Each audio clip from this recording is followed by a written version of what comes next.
So in the past, the financial processes were controlled by really prescribed and bureaucratic rules. They focused on processes as opposed to what was actually achieved, the outcomes. And there was very little scope for management discretion, and mundane issues all had to be escalated up to Treasury for approval. So this approach also didn't define adequately enough what the responsibilities of all the stakeholders were.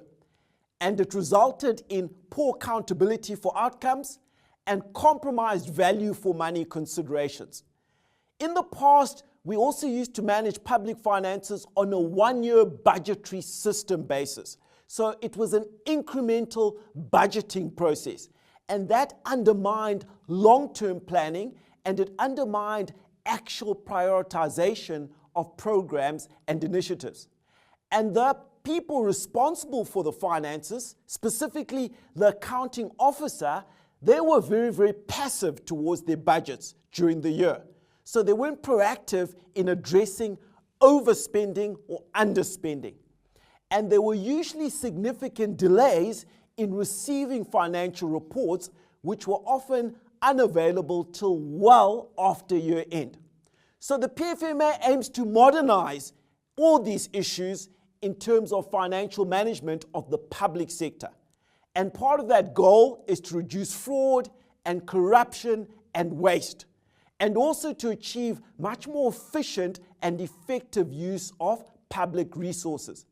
If that's done, then we can maximize the capacity of the government to deliver services, because we can reduce the amount of inefficient and ineffective spending, and we can focus management on very, very effective management of financial resources. So the PFMA allows managers to manage outcomes. They manage outcomes, and it also holds them accountable for the financial resources that they use. It also helps establish very, very clear lines of accountability by clarifying roles and proposing some of the best practice frameworks that should be considered or applied. And it enables a much more strategic approach, a much more long-term approach to budgeting and to financial management in the public sector.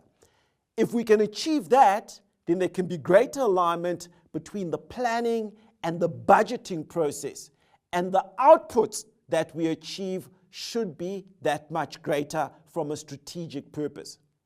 So the PFMA is not intended to make managers so cautious that they fail to act, that they're too scared to make decisions in fear of contravening the Act. The emphasis is on financial planning, on internal control, on internal audit and audit committees, on financial staff capacity, on management information and reporting. And accounting officers are held accountable for over and underspending in terms of the Act.